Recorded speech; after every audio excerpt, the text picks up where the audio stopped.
What's happening, man? Always. Time to play the game. Okay, gentlemen, we scheduled to box 12 rounds for the WBA IBF Featherweight Championship of the World. I've gone over the rules in the dressing room. I expect you to obey my commands at all times. Most of all, protect yourself at all times. Touch gloves, good luck. Because of the unique political circumstances in Cuba, there's no built-in Cuban market in North America the way there is for Puerto Rican fighters and especially Mexican fighters. And as a result, Gamboa is going to have to rise on his own merits. His merits both as a fighter and as an attraction. He's not yet a ticket seller.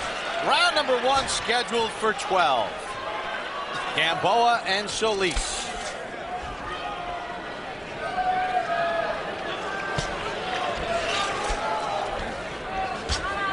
Solis trying to work out the jab. Gamboa, tremendous athlete. Roy, how do you see this playing out? Well, for Gamboa, it's funny because he's a short guy who fights outside mainly. So for him, I think he wants to stay on the outside, be smart, use his speed and his power, and late in the fight try to use those combinations to land headshots, big headshots.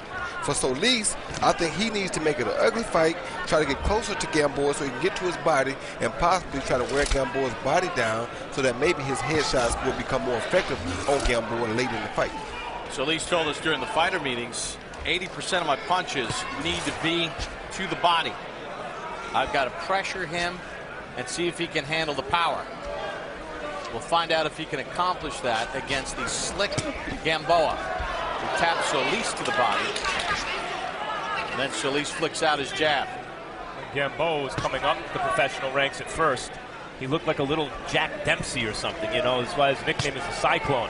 And Roy, he's developed increasingly as an outside fighter as he stepped up the level of competition. I don't think that's going to be the way that he becomes a draw, if in fact he ever becomes a draw. No, I don't think it is either, because with his built, he's built like a Mike Tyson in this weight division. He's short, he's compact, he's very strong built, but he's fighting outside. And that doesn't turn a lot of fans on as far as boxing fans go, and especially being that you're a foreigner fighting in this country, you must be exciting in order to get the American public's attention. And he has the ability to do it. He has overwhelming speed and punching power. And you see it right there as he lurches in with that left hook. Twice he taps Solis with it.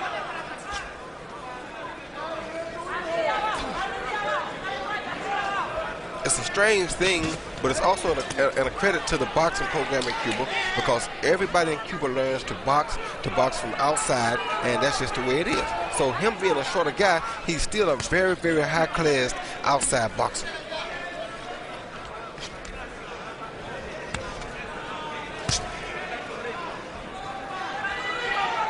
The program set forth by famed Cuban head coach Alcides Segata.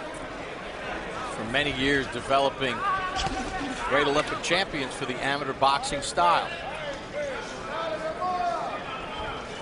including the great heavyweight Felix Savon and many more.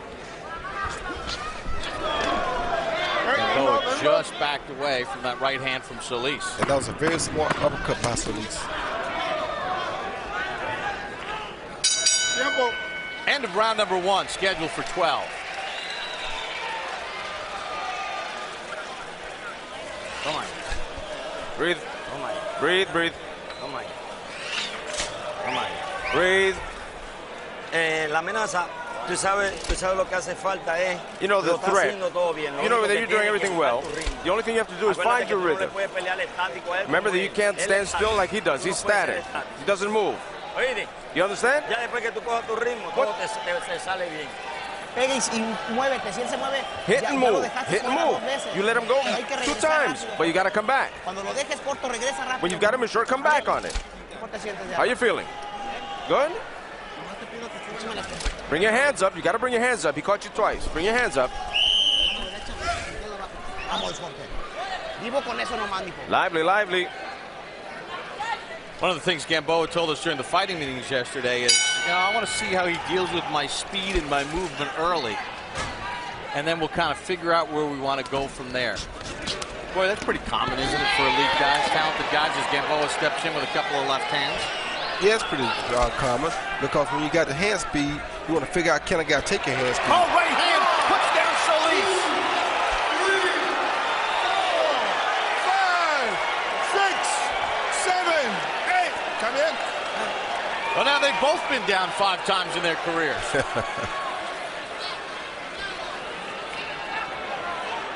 And there's the speed and the power of Gamboa, who chops a right hand to Solis. I thought Gamboa hurt Solis a little with a right hand to the body at the end of the first round. Left hand hurts Solis. Gamboa in on the attack, hooks to the body. This is the Gamboa that got everyone so excited on his way up. A lot of it missing, though. This is the Gamboa we want to see. Come on, let's go. A guy who gambles and goes for the knockout. And we knew he would, because this is the measuring stick to Pacquiao for him. Right. So we knew he would probably come out and be a little bit more aggressive than he's been in the last 2 or 3 fights. And I think he got a little bit scared off that style because he was so reckless that he was getting dropped. Not hurt, just dropped because he was off balance. Body combination right on the border. Yo.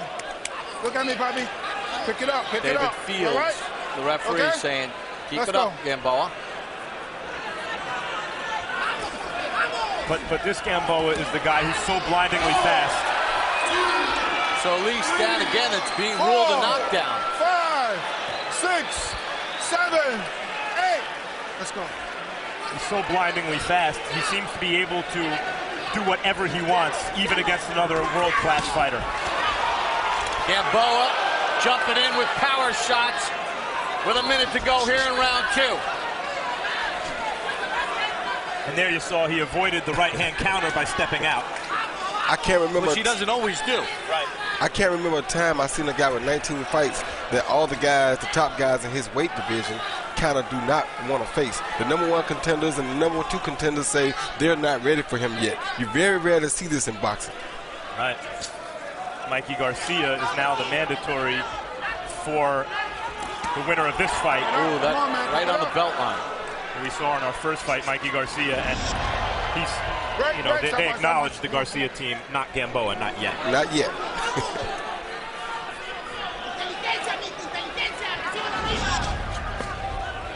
So Solis throws the right hand in the body, sweeping left hand from Gamboa. A good shot. Hurt your hand kind of shot, high off the head. Final seconds here in the second. Campbell. Solis down twice in the round. Go ahead. Breathe. Vamos, Jorge. Let's go, Jorge. Let's go, you bastard. Let's go. Calm down.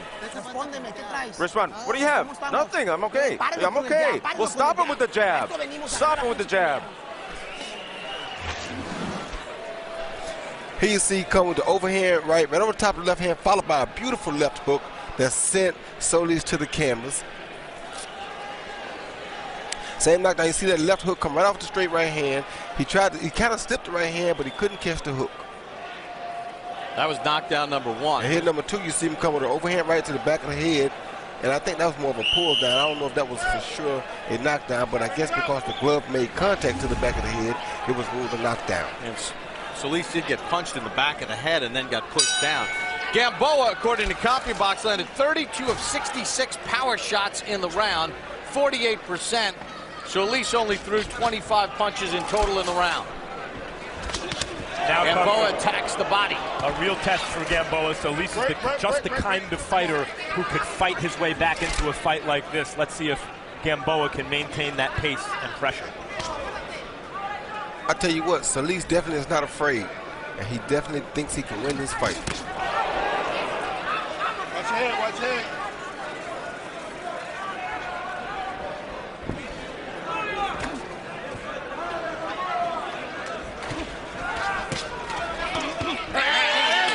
Gamboa hits behind the head. Second time. Cautioned Next by time, David lose a point, Fields. man. Okay? You know, Let's kinda. go. They were exchanging right hands, and Solis put his head on the opposite shoulder, and Gamboa took what was there. But remember, in the Salido fight, he lost 2 points for hitting in the back of the head.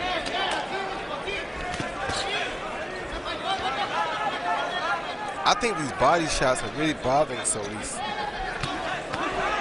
Gamboa has this very interesting left hook to the head, right to the body combination he throws.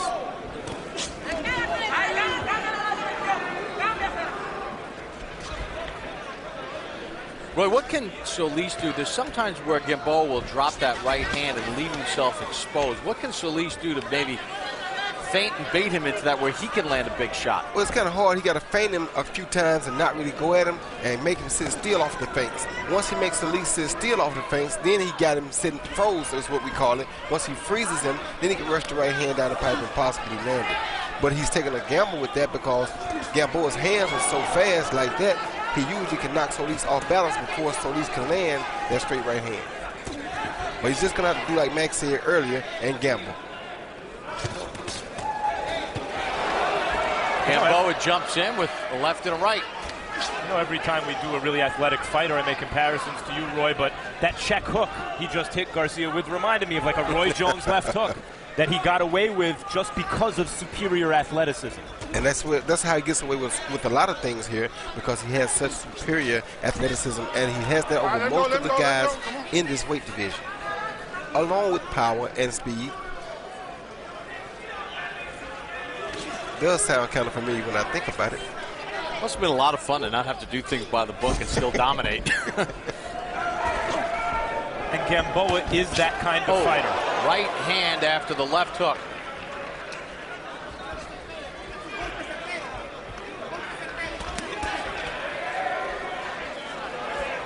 Gamboa just picking apart Jorge Solis. And down goes Solis. 4, 5, 6, 7, 8. Cannot be saved by the bell. You got to make the count. And that is the end of round number 3.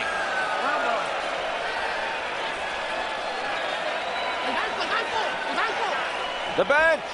Bring the stool up. Come sit.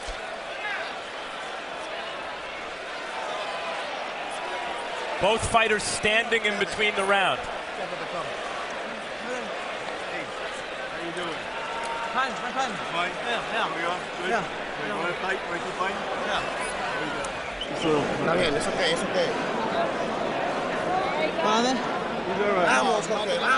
Go, Jorge. There's nothing there.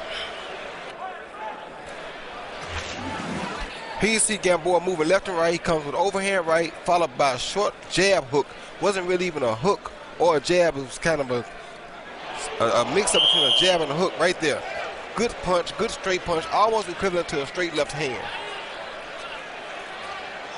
Beautiful shot by Gamboa. I don't care how weight drained Solis is to make 26.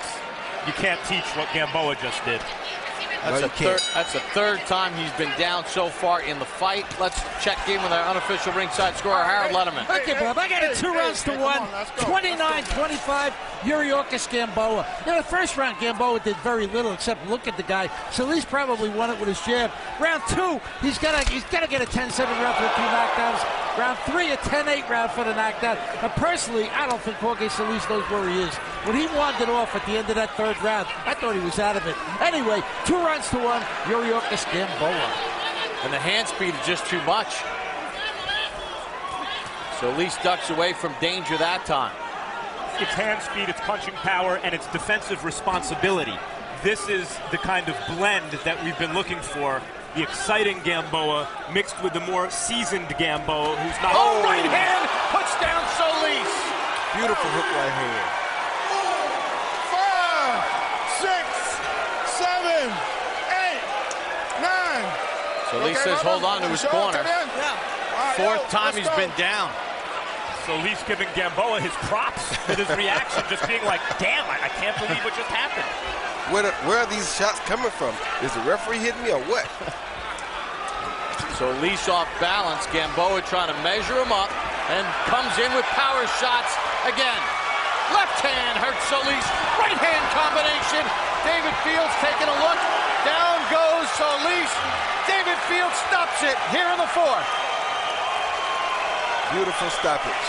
That's the Gamboa we were all waiting to see finally come out. This is a coming out party for him, I think.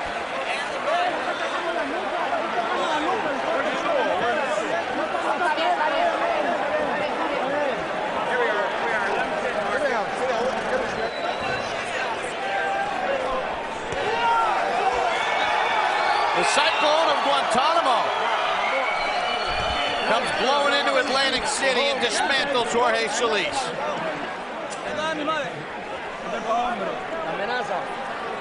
5 knockdowns in 4 rounds.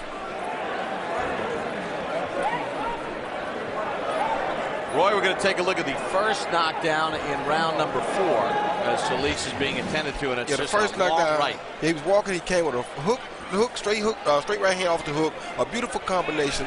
Nothing Solis could do about it.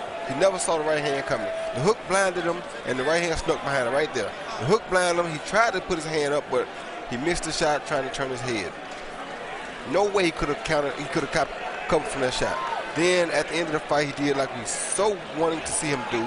He attacked like a shark smelling blood in the water, caught him with a beautiful left hook. That didn't drop him. He came back with a right and just a barrage of punches. And the corner is mad about those punches behind the head right there. And Gamboa has been penalized at different times in his career. That's the one thing he's got to have a little bit more composure in those situations and not throw those punches. Official time of the stoppage. Here's Michael Buffer. Ladies and gentlemen, courtesy of Caesars Atlantic City, the official time is 1 minute 31 seconds of round number 4. The end comes, and still he is undefeated, the featherweight champion of the world, El Ciclón de Guantánamo, Yuriorkis Gamboa.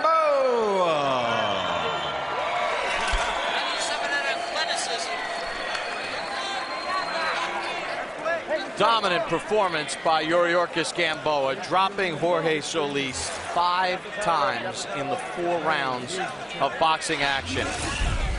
Let's take a look at the total punches. Gamboa landing 78 of 194, 40%. He was faster, he was stronger, and the power numbers will illustrate that. Well, I guess when you score 5 knockdowns in 4 rounds, you're going to get that. 151 thrown, 45%. Is what he landed on Solis. Now we'll take a look at the punch zone as to where all those connects went. And you take a look on your right, the punches landed on Solis. And you see that Gamboa used hooks to the body very effectively, 29 shots to the body, and then work to the head, both sides. And Solis never had an answer. Gamboa, as you can see on the left, virtually untouched. He's now 20-0 with 16 stoppages. Yuriorkis Gamboa in the ring with Max Kellerman. Wow. Assess your performance. Dinos tu rendimiento, ¿cómo fue? Bueno, para mí fue una pelea muy excelente, de acuerdo a lo que pasó el año pasado. It was a very good fight and a very compared to what happened last year. What happened last year? On your way up the ranks, you were very exciting, little reckless. Then it seemed you corrected the recklessness, but the excitement went away. El año pasado hicimos buen trabajo, pero nos golpeó la distancia en el local que vamos a pelear. Como por ejemplo en Alemania una semana antes y en La Vega una semana antes no es suficiente. What happened is last year we did a very good fights, but obviously we took fights on short notice in Germany and in Las Vegas, and that's what happened. Is it an issue where you're now starting to put it all together? We see the hand speed, we see the excitement, the pressure at times, but also more defensive responsibility, the whole package. Realmente ese paquete está completo en Yuriorkis Gamboa, simplemente que con respecto a la distancia en Alemania y en Las Vegas con altura no tuvimos el tiempo reglamentado, por eso perdimos velocidad en ocasión. That package is complete, and what you see with Yuriorkis Gamboa, but the problems that we saw in Germany and Las Vegas because of the height, that was a problem.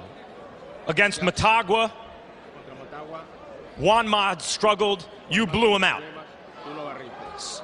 Solis went 8 rounds with Pacquiao, fought well, you blew him out. Can you talk about that? Esto fue las cosas que tuvimos en la entrevista con SBO, que yo le dije que no es lo mismo Manny Pacquiao y Solis en el tiempo aquel comparado con Yuriorkis Gamboa, algo muy diferente. That's what I told you in the fighter meetings. It's not the same, those characters, those figures, Manny Pacquiao, Juan Manuel Lopez, as now I am completely different. Finally, everyone's waiting for you to see you fight Juanma. Do you think that you will eventually get that fight, or are you too dangerous because Top Rank is doing very well with him as a ticket seller? Yo creo que definitivamente Top Rank va a ir alejando esa pelea porque sabe que no tiene cómo ganarme. Top Rank is going to put that fight very far away and keep it in a distance because they know that he doesn't have what's necessary to beat me. So if not Juan Ma, who? Crillón, que esté como campeón en mi división, o de lo contrario voy a tener que subir a 130 para retar lo que dan como campeonato. Chris John or whoever's in my division, or I'll have to move up to 130 and then fight those in that division. Thank you for an electrifying performance. Quiero aprovechar para darle las bendiciones a los hermanos del pueblo de Japón, producto a lo que pasó con el tsunami. I want to say God bless all the brothers in Japan for all the disaster that happened there, and we're with them. We see Juan Manuel Lopez right here. You want to fight this guy? Claro que sí, es cuestión de yo salir de mi pelea con Salido y hacer las negociaciones correctas y claro, no hay problema. Nunca ni él se ha negado ni yo me he negado. Yes, absolutely. The only thing we have to do is finish with Salido, but we could do that one. He's never said no, Gamboa's never said no, and I've never said no, so we can do it. We just have to negotiate it. Todo este es un negocio, tenemos unos promotores que deben de tomar la decisión, pero yo nunca he dicho que no ni el que no, somos dos grandes peleadores, los mejores de la división y en un momento dado nos podemos enfrentar, claro que sí. It's a business, we have promoters, we've never said no, he's never said no, I've never said no, but we're the best of the division and we have to do it. Last word. Última palabra. Bueno, yo creo que Juan Manuel López está confirmando aquí en el público que después de Salido, o después de Solís, de Salido, va a ser la pelea con Yuriorkis Gamboa. Esperamos eso, caballero. Juan Manuel Lopez has confirmed it here. After Salido, we'll get this one done here. I want to bring, thank you very much. I want to bring in Solis. What's it like to fight Gamboa? Pues es terrible, lo felicito, es un gran peleador. Tiene el defecto de golpear en la nuca, pero está bien, lo felicito, es un gran peleador. It's terrible. He's a great fighter. He hits hard, and he's got a defect. He hits behind the nape, but he's a great fighter. You were also in with Pacquiao. How would you compare the two? ¿Cómo lo comparas a los dos? Híjole, pues Pacquiao no pega fuerte, pero es una máquina de tirar golpes. Gamboa tiene una pegada brutal, es rápido, creo que me reservo el pronóstico, sinceramente. Damn, Pacquiao doesn't hit that hard. He throws a lot of punches, but he doesn't hit that hard. Gamboa hits very hard, and I've got to keep my cards on that. I won't play my cards. Bob,